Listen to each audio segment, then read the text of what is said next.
All right, y'all, welcome to another episode with Jward and Jwill. And this episode is in part not sponsored, but sponsored by Bossy Glossy. If you want your lips glossy and flossy, get some Bossy Glossy. And that is a lip balm. Yeah, lip balm. It's a lip brand by one of our closest friends. Yes, lip brand. Go get it. Bossy Glossy is on the screen. The Instagram's right there. Check it out. And also, we got Sean Sports Culture. Bam. Shorts, shirts coming from A.B. Miller, Faux High, Eisenhower, Rialto, representing the IE. He has shirts, he has hats, he has nice shorts just like these ones. These are my favorite right here. Yeah. And I actually wore my hat last night. So you wore the hat? Wore the hat last night, though. The red one. He was scared of wearing that hat because it's red. It's all red. I went straight to the restaurant, came right back out, you know. So yeah, go ahead and support our vendors. And yeah, they have some really good products out there. So support. Bossy Glossy, Sean Sports Culture. It's on the screen. Check them out. All right, so in this week, we're going to be getting into healthy relationships and how to build those. We're going to go over a series, so it's going to be 2 to 3 parts. So today we're going to focus on the healing portion of that. You can't build a healthy relationship unless you start to heal. So we're going to start there.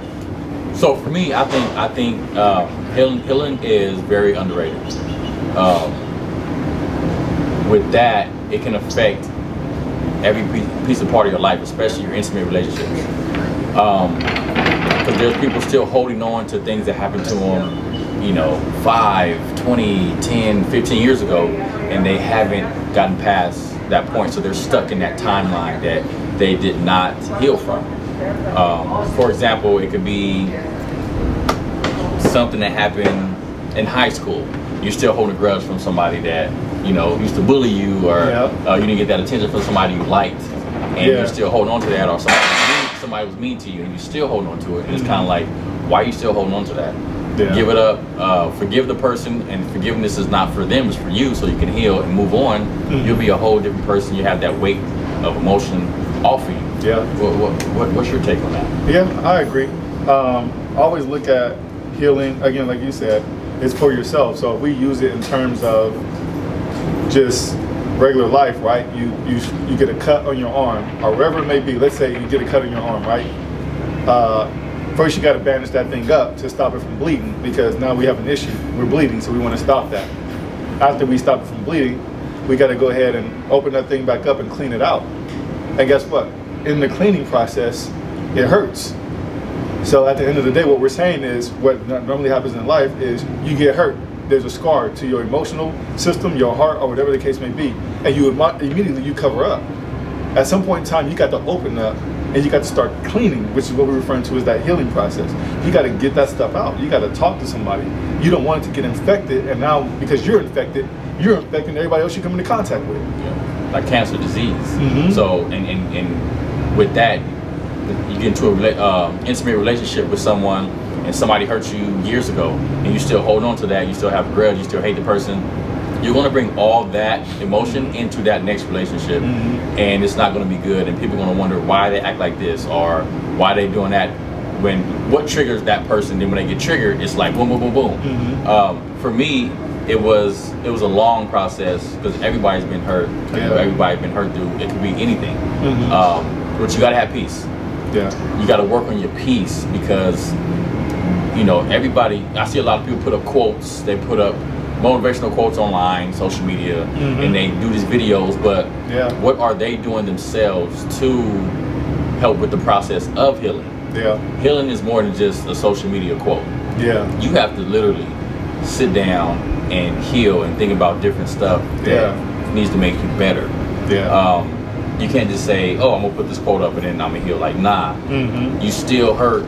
You can tell people that still hurt because the way they react to different things. Yeah, I was gonna say the way they react and respond. And peace. And you can tell when somebody has peace. They're super calm in situations, and they know how to deal with it because they've been through it before. They healed from it and they grew from it. If you don't grow from anything, you're gonna be stuck in the same spot. And there's a lot of people still stuck in the same spot. And if you hold on from things since high school or relationships, just imagine what you still hold on to up until that point, like today. Like that's a lot of stuff. I don't like holding on to stuff. I learned a long time ago that you have to let that stuff go. You got to heal. You got to pray. My best advice, everybody, I'm sure everybody's not into God, but I am. My best advice is talk to God. You got to pray, and He's going to show you the ways to heal. For me, that's exactly what it was. So that's why I'm at peace with a lot of stuff. Anybody that I've ever been with, I'm at peace with, because you got to have that closure. You got to have a closure with anything. It can be sports, but basketball, I'm at peace. It's just it can go anything, job, anything. So let's do it this way. So let's describe some of the ways in which it comes out or it manifests itself. So I'll give an example because we're talking about relationship, right? So I'll use anger. Anger could reveal itself as such based on past hurts, is what we're kind of focusing on right now.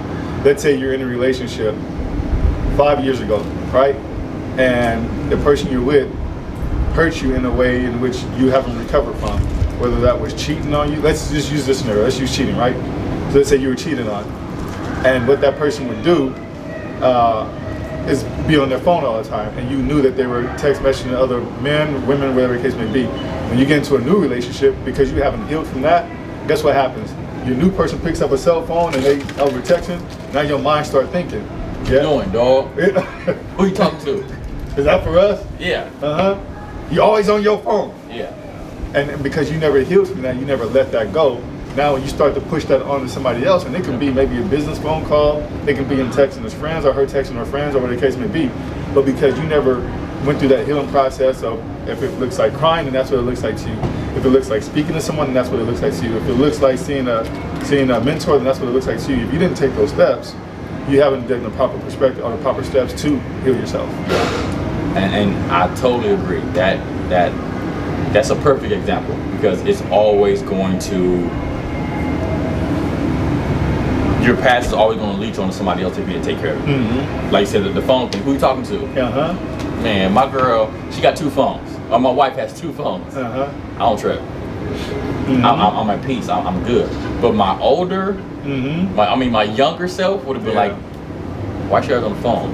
Who's doing your phone? Not to that extent, but I'm gonna be wondering that in my mind. And sometimes I might ask her, who's on your phone? But the young me now, I don't even care. It's because you know, like I said, you infected, so you infecting everybody. Don't infect me.